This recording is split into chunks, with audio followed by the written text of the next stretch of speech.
இந்த உலகத்திலே ஆரம்பம் தொடக்கம் இதுவரை எத்தனையோ கடிதங்கள் எழுதப்பட்டிருக்கின்றன, எத்தனையோ கடிதங்கள் இன்றும் எழுதப்பட்டு கொண்டிருக்கின்றன. ஆனால் இந்த உலகத்திலே அதிக தாக்கத்தை ஏற்படுத்திய ஒரு கடிதத்தை பற்றி நீங்கள் கேள்விப்பட்டிருக்கிறீர்களா? ஒரு நாடு அல்ல, இந்த உலகத்திலே இருந்த யாரும் அசைக்க முடியாத மிகப்பெரிய எம்பையர், மிகப்பெரிய ஒரு சாம்ராஜ்யத்தை நடுநடுங்க வைத்தது அந்த கடிதம். அந்த கடிதத்தை யார் எழுதினார்கள், எந்த சாம்ராஜ்யத்துக்கு அனுப்பப்பட்டது, அந்த கடிதம் எப்படியாப்பட்ட தாக்கத்தை ஏற்படுத்தியது என்ற எல்லா விடயத்தையும் தெளிவாக இந்த பதிவிலே பார்ப்போம். அல்ஹம்துலில்லாஹி ரப்பில் ஆலமீன், அஸ்ஸலாத்து வஸ்ஸலாமு அலா ரசூலில்லாஹி அம்மா பஅத். கண்ணியத்திற்குரிய இறைவனின் நல்லடியார்களே, அல்லாஹ்வின் சாந்தியும் சமாதானமும் என்றென்றும் நம் அனைவர் மீதும் உண்டாவதாக. ஆரம்ப காலத்திலிருந்து இதுவரை வந்த காலங்களில் மனிதர்களுடைய பழக்க வழக்கங்கள் மாறினாலும் இதுவரை மாறாத ஒரு முறைதான் இந்த கடிதம் அனுப்பக்கூடிய முறை. ஆரம்ப காலத்தில் கடிதங்களை எழுதி புறாவுடைய கால்களிலே கட்டி அனுப்புவார்கள். அதற்கு பிறகு வேறு முறை வந்தது. அதற்கு பிறகு ஒரு நாட்டிலிருந்து இன்னொரு நாட்டுக்கு ஏதாவது கடிதங்கள் எழுதுவதாக இருந்தால் கடிதங்களை எழுதி அந்த தூதுவரிடத்திலே கொடுத்து அனுப்புவார்கள். அவர் குதிரையிலே வேகமாக சென்று எந்த நாட்டு அரசருக்கு, எந்த நாட்டு தளபதிக்கு கொடுக்க வேண்டுமோ அந்த அடிப்படையில் அந்த கடிதங்களை கொண்டு போய் சேர்த்து விடுவார். இது காலத்துக்கு காலம் இந்த முறை மக்களுடைய நடைமுறையில் இருந்து கொண்டே இருக்கிறது. இன்றும் இந்த நடைமுறை மக்களுக்கு மத்தியிலே பரவலாக இருந்து கொண்டிருக்கிறது. எது எப்படி இருந்தாலும் இதுவரைக்கும் ஆரம்ப காலத்திலிருந்து இதுவரை எத்தனை கோடி கடிதங்கள் எழுதப்பட்டிருக்கிறது, அந்த எல்லா கடிதங்களிலும் அதிக தாக்கத்தை ஏற்படுத்திய கடிதம் எது என்று உங்களுக்கு தெரியுமா? அது மட்டுமல்லாமல் அந்த கடிதத்தின் மூலமாக இந்த உலகத்திலே சக்தி வாய்ந்த, யாராலும் அசைக்க முடியாது என்று நம்பிக்கொண்டிருந்த பெரும் ஒரு சாம்ராஜ்யத்தையே ஆட்டம் காண வைத்தது இந்த கடிதம். அந்த கடிதம் என்ன கண்ணியமானவர்களே? ஹாலித் இப்னு வலீத் ரலியல்லாஹு அன்ஹு அவர்கள் பாரசீக மன்னனுக்கு எழுதிய கடிதம் தான். அந்த ஒரு கடிதத்தின் காரணமாக உலகத்திலே யாராலும் அசைக்க முடியாத அளவுக்கு சக்தி பெற்ற சாம்ராஜ்யம் கிஸ்ராவுடைய சாம்ராஜ்யம். இந்த கிஸ்ராவுடைய பாரசீக சாம்ராஜ்யத்தை ஆட்டம் காண வைத்தது ஹாலித் இப்னு வலீத் ரலியல்லாஹு அன்ஹு அவர்களுடைய இந்த கடிதம். அந்த கடிதத்திலே என்ன எழுதப்பட்டிருந்தது என்றால், சுப்ஹானல்லாஹ், அந்த கடிதத்தை பார்க்கும் பொழுது நம்முடைய உடம்பை மெய்சிலிருக்க ஆரம்பிக்கும். ஹாலித் இப்னு வலீத் ரலியல்லாஹு அன்ஹு அவர்கள் ஆரம்பத்திலே காஃபிராக இருந்தார்கள், இறை நிராகரிப்பாளராக இருந்தார்கள். அதற்கு பிறகு அல்லாஹ் சுப்ஹானஹு வ தஆலா அவர்களுக்கு நேர்வழியை காட்டுகிறான். அவர்கள் நபி அவர்களுடைய கரத்தை பிடித்து இஸ்லாத்தை ஏற்றுக்கொண்டார்கள் உம்ரத்துல் கதாவுடைய அந்த நிகழ்வுக்கு பின்னால். அதற்கு பிறகு நபி அவர்களுடன் சேர்ந்து எல்லா யுத்தத்திலும் கலந்து கொண்டார்கள். குறிப்பாக சொல்ல போனால் முஅத்தாவுடைய யுத்தம் யாராலும் மறக்க முடியாத ஒரு யுத்தம். இந்த யுத்தத்தை பற்றி தெளிவாக நான் என்ற சேனல்ல பேசியிருக்கிறேன். அதனுடைய லிங்கையும் நான் கீழே டிஸ்கிரிப்ஷன் பாக்ஸ் தருகிறேன், செக் பண்ணி பார்த்துக் கொள்ளுங்கள். அந்த யுத்தத்தில் ஹஜ்ரத் ரசூலுல்லாஹி ஸல்லல்லாஹு அலைஹி வஸல்லம் அவர்கள் 3 படை தளபதிகளை நியமிக்கிறார்கள். முதலாவது ஸைத் இப்னு ஹாரிஸா ரலியல்லாஹு அன்ஹு, இவர்கள் படை தளபதியாக இருப்பார்கள். இவர்கள் மரணமடைந்து விட்டால் அவருடைய இடத்திற்கு ஜாஃபர் இப்னு அபி தாலிப் ரலியல்லாஹு அன்ஹு அவர்கள் படை தளபதியாக இருப்பார்கள். அவர்களும் மரணித்து விட்டார். அவருடைய இடத்திலே அப்துல்லா பின் ரவாஹா ரலியல்லாஹு அன்ஹு அவர்கள் படை தளபதியாக இருப்பார்கள் என்று 3 படை தளபதிகளை நபி அவர்கள் நியமித்தார்கள்.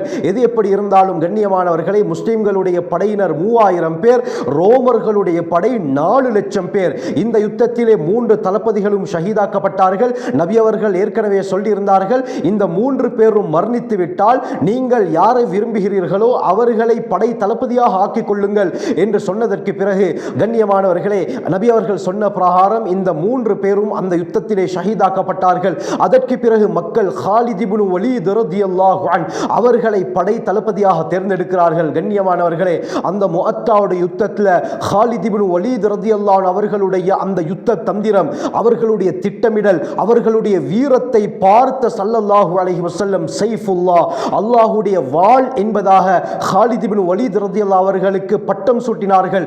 அந்த யுத்தத்திலே புகாரியுடைய ரிவாயத்தில் வருது, ஹாலித் இப்னு வலீத் ரலியல்லாஹு அவர்கள் கூறுகிறார்கள், என்னுடைய கையால் முஅத்தாவுடைய யுத்தத்திலே 8 வாட்கள் உடைந்தன. யமனிலே தயாரிக்கப்பட்ட ஒரே ஒரு வாள் மட்டும் தான் மிகுதமாக இருந்தது என்று கூறுகிறார்கள். இந்த அளவுக்கு தன்னுடைய வீர சாகசத்தை காட்டினார்கள். எதிரிகளுடைய தலைகள் எல்லாம் அப்படி உருண்டோடியது.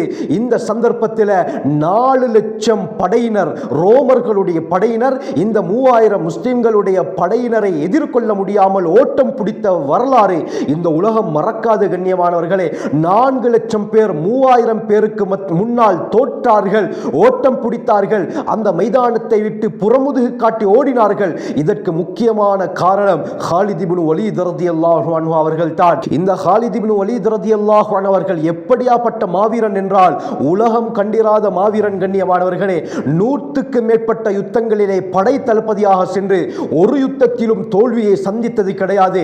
எல்லா யுத்தங்களிலும் வெற்றி பெற்றவர்கள் காலித் இப்னு வலீத் ரலியல்லாஹு அன்ஹு. ரசூலுல்லாஹி ஸல்லல்லாஹு அலைஹி வஸல்லம் அவர்களுடைய வஃபாத்துக்கு பின்னால அபூபக்கர் சித்திக் ரலியல்லாஹு அன்ஹு அவர்கள் கலீஃபாவாக நியமிக்கப்படுகிறார்கள்.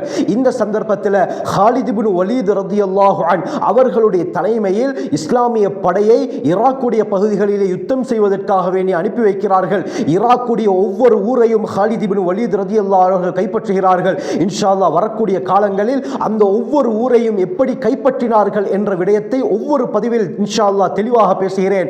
இந்த அடிப்படையில் கண்ணியமானவர்களே, மிக குறைந்த நாட்களில் பெரும் இடங்களை இஸ்லாமிய சாம்ராஜ்யத்துக்குள்ளால காலித் இப்னு வலீத் ரலியல்லாஹு அன்ஹு அவர்கள் கொண்டு வந்தார்கள். இந்த சந்தர்ப்பத்தில் அந்த காலத்தில் இருந்த மிகப்பெரிய சாம்ராஜ்யம் எம்பையர் யார் என்று பார்த்தால் ரோமர்களும் பாரசீகமும் தான். இந்த ரோமர்களுடைய முக்கியமான இடங்களை எல்லாம் காலித் இப்னு வலீத் ரலியல்லாஹு அவர்கள் கைப்பற்றிக் கொண்டிருந்தார்கள். இந்த காலகட்டத்தில் கிஸ்ரா பாரசீகத்தை பெரும் சக்தி வாய்ந்த ஒரு சாம்ராஜ்யமாக உருவாக்கி இருந்தான். இந்த கிஸ்ராவுடைய சாம்ராஜ்யத்துடைய தலைநகரமாக இருந்தது மதாயின் என்ற ஊர். இந்த மதாயின் என்பது ஈராக்கிலே இருக்கக்கூடிய ஒரு ஊர். இந்த ஊரில் தான் இன்றும் கிஸ்ராவுடைய அந்த சக்தி வாய்ந்த கோட்டையுடைய சில பகுதிகள் காணக்கூடியதாக இருக்கின்றன. அதை பற்றியும் என் சேனலிலே நான் தெளிவாக பேசியிருக்கிறேன். அதனுடைய லிங்கையும் நான் கீழே டிஸ்கிரிப்ஷன் பாக்ஸில் தருகிறேன், செக் பண்ணி பார்த்துக் கொள்ளுங்கள். அருமையானவர்களே, இந்த சந்தர்ப்பத்தில் முஸ்தத்ரக் ஹாக்கிம்ல வரக்கூடிய ரிவாயத் காலித் இப்னு வலீத் ரலியல்லாஹு அன்ஹு அவர்கள் கிஸ்ராவுடைய சாம்ராஜ்யத்திற்கு ஒரு கடிதத்தை எழுதுகிறார்கள். எந்த அளவுக்கு அதிகம் தாக்கத்தை ஏற்படுத்தியது என்றால் முழு பாரசீக மக்களும் இந்த கடிதத்தின் மூலமாக நடுநடுங்கினார்கள். பாரசீக சாம்ராஜ்யமே ஒரு ஆட்டம் கண்டது. அந்த அளவுக்கு தாக்கத்தை இந்த கடிதம் ஏற்படுத்தியது. அந்த கடிதத்திலே அவர்கள் என்ன சொல்லியிருந்தார்கள் தெரியுமா? மின் காலித் இப்னுல் வலீத் இலா மராசிபதி அஹ்லி ஃபாரிஸ் சலாமுன் அலா மன் இத்தபஅல் ஹுதா அம்மா பஅத் ஃபல்ஹம்துலில்லாஹி அல்லதி ஃபத்த خدمتكم وسلب ملككم ووهن كيدكم إنه من صلى صلاتنا واستقبل قبلتنا وأكل ذبيحتنا فذلك المسلم الذي له ما لنا وعليه ما علينا أما بعد فإذا جاءكم كتابي فابعثوا إلي بالرهن واعتقدوا مني الذمة وإلا فوالذي لا إله غيره لا بعثن إليكم قوما يحبون الموت كما تحبون الحياة. الله أكبر. இது தான் அந்த கடிதம். கண்ணியமானவர்களே, பாரசீகத்தை தடுமாற வைத்த, நடுநடுங்க வைத்த கடிதம் இதுதான். இதிலே காலித் இப்னு வலீத் ரலியல்லாஹு அவர்கள் என்ன குறிப்பிட்டிருந்தார்கள் தெரியுமா? பாரசீக தலைவர்களுக்கு காலித் இப்னு வலீத் ரலியல்லாஹு அன்ஹு அவர்கள் எழுதி கொள்ளக்கூடிய கடிதம், நேர்வழியை பின்பற்றக்கூடியவர்களுக்கு சாந்தி உண்டாகட்டும். உங்களுடைய கூட்டமைப்பை தகர்த்தெடுத்த, உங்களுடைய ஆட்சியை பறித்தெடுத்த, உங்களுடைய சூழ்ச்சிகளை பலகீனப்படுத்திய அந்த அல்லாஹ்வுக்கே எல்லா புகழும். எவர் எங்களுடைய தொழுகையை நிறைவேற்றி எங்களுடைய கிப்லாவை முன்னோக்கி எங்களால் அறுக்கப்பட்டவைகளை சாப்பிடுகிறாரோ இவர்தான் முஸ்லிம். எங்களுக்கு கிடைக்கக்கூடிய உரிமைகளும் கடமைகளும் அவர்களுக்கும் கிடைக்கும். இதற்கு பிறகு என்னுடைய கடிதம் உங்களுக்கு கிடைத்ததற்கு பிறகு உங்களுடைய அடைமான பொருட்களை எனக்கு அனுப்பி வையுங்கள். மேலும் நீங்கள் பாதுகாப்பு வரியின் கீழ் வாழும் முறையை என்னிடத்தில் இருந்து நீங்கள் ஏற்றுக்கொள்ளுங்கள். இதற்கு பிறகு அவர்கள் ஆச்சரியமான ஒரு வாசகத்தை எழுதியிருந்தார்கள். இந்த வாசகம் தான் பாரசீகத்தை நடுநடுங்க வைத்தது. அது என்ன வார்த்தை தெரியுமா? இந்த விடயத்தை எல்லாம் சொல்லிவிட்டு காலித் இப்னு வலீத் ரலியல்லாஹு அவர்கள் சொன்னார்கள், நான் சொன்னதற்கு நீங்கள் இணங்காவிட்டால் எவனை தவிர வணக்கத்திற்குரியவன் இந்த உலகத்திலே யாரும் கிடையாதோ அந்த அல்லாஹ்வின் மீது சத்தியமாக லா பஅஸன்ன இலைக்கும் கௌமன் யுஹிப்பூனல் மௌத கமா துஹிப்பூனல் ஹயா. இன்னொரு ரிவாயத்துல வருது ஃபஇன்ன மஇ கௌமன் யுஹிப்பூனல் மௌத கமா துஹிப்பூன அன்துமுல் ஹயா. சுப்ஹானல்லாஹ். நீங்கள் வாழ்வை விரும்புவது போல் மரணத்தை விரும்பக்கூடிய ஒரு கூட்டம் என்னுடன் இருக்கிறது. அந்த கூட்டத்தை உங்களிடத்திலே நான் அனுப்பி வைத்தேன். அதற்கு பிறகு பாரசீகம் இருக்காது என்ற விடயத்தை காலித் இப்னு வலீத் ரலியல்லாஹு அவர்கள் எழுதியிருந்தார்கள். இந்த கடிதம் பாரசீக தலைவர்களுக்கு கிடைத்தது. அவர்கள் இந்த கடிதத்தை வாசித்து பார்த்தவுடன் நடுநடுங்கி போனார்கள். இது ஹிஜ்ரி 12வது வருடம் நடந்தது. கண்ணியமானவர்களே, எப்படியாப்பட்ட ஒரு வார்த்தை! நீங்கள் உலகத்திலே எப்படி வாழ்வதை ஆசை வைக்கிறீர்களோ இதே போல மரணத்தை விரும்பக்கூடிய ஒரு கூட்டம் என்னுடன் இருக்கிறது. அவர்களை நான் உங்களிடத்திலே அனுப்பி வைத்தால் உங்களுடைய உங்களுடைய பாரசீகம் சின்ன பின்னமாக்கப்பட்டுவிடும், பாரசீகம் அப்படியே இஸ்லாமிய சாம்ராஜ்யத்துக்குள்ளால் வந்துவிடும் என்ற ஒரு வீர வாசகத்தை எழுதியிருந்தார்கள். இதை படித்த அந்த பாரசீக தளபதிகளுக்கு என்ன செய்வதென்று தெரியாமல் அப்படியே தூக்கி போட்டது. கண்ணியமானவர்களே, உலகத்திலே இது போன்ற அதிக தாக்கத்தை ஏற்படுத்திய கடிதம் இதுவரை வரவில்லை, இதற்கு பின்னாலும் வருவதற்கு வாய்ப்பு கிடையாது. இந்த அளவுக்கு சக்தி வாய்ந்த வீரதீர மிக்கவர்கள் ரசூலுல்லாஹி ஸல்லல்லாஹு அலைஹி வஸல்லம் அவர்களுடைய படையிலே இருந்தார்கள்.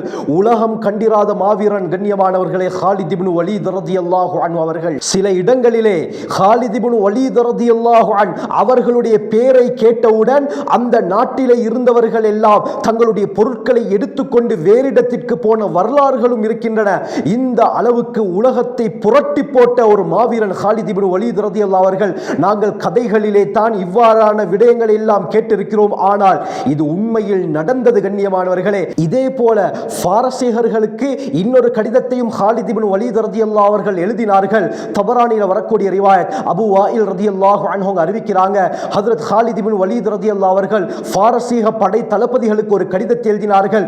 காலித் இப்னு வலீத் ரலியல்லாஹு அவர்கள் பாரசீக படை தளபதிகளுக்கு எழுதி கொள்ளக்கூடிய கடிதம், நீங்கள் இஸ்லாத்தை ஏற்றுக்கொள்ளுங்கள், அப்படி ஏற்றுக்கொண்டால் நீங்கள் ஈடேற்றம் பெற்று விடுவீர்கள், அப்படி இல்லாவிட்டால் நீங்கள் டெக்ஸ் அடிப்படையிலே எங்களுக்கு கீழால் நீங்கள் வரி செலுத்தி வாழ வேண்டும், அதற்கும் நீங்கள் இணங்காவிட்டால் எங்களுடன் நீங்கள் யுத்தம் செய்ய வேண்டும், இந்த மூன்றில் ஏதாவது ஒன்றை நீங்கள் சூஸ் பண்ணுங்கள், ஏதாவது ஒன்றை ஏற்றுக்கொள்ளுங்கள் என்று எழுதியிருந்தார்கள். கண்ணியமானவர்களே, அந்த காலத்தில் பாரசீகர்கள் அதிகமாக மதுவை விரும்பி குடிக்கக்கூடியவர்களாக இருந்தார்கள்.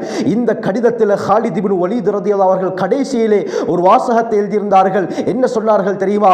அல்லாஹ்வின் மீது சத்தியமாக, فإن معي قوما يحبون القتل في سبيل الله كما تحب فارس الخمر. அல்லாஹு அக்பர். இந்த வாசகத்தில் என்ன சொல்லியிருந்தார்கள் தெரியுமா? இந்த விடயத்துக்கு நீங்கள் இணங்காவிட்டால் என்னுடன் ஒரு கூட்டம் இருக்கிறது, அல்லாஹுடைய பாதையிலே மரணத்தை விரும்பக்கூடிய ஒரு கூட்டம் இருக்கிறார்கள். எப்படி பாரசீகர்கள் மதுவை விரும்புகிறார்களோ இதே போல நீங்கள் மதுவை விரும்புவது போல மரணத்தை விரும்பக்கூடிய ஒரு கூட்டம் என்னிடத்திலே இருக்கிறது என்று எழுதியிருந்தார்கள்.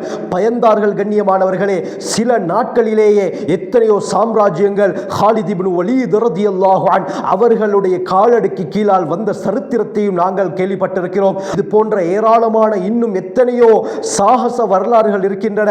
இன்ஷா அல்லாஹ் ஒவ்வொரு பதிவில் இதை பற்றி தெளிவாக பார்ப்போம். ஜஸாக்குமுல்லாஹு கைர். வஆகிரு தஅவானா அல்ஹம்துலில்லாஹி ரப்பில் ஆலமீன்.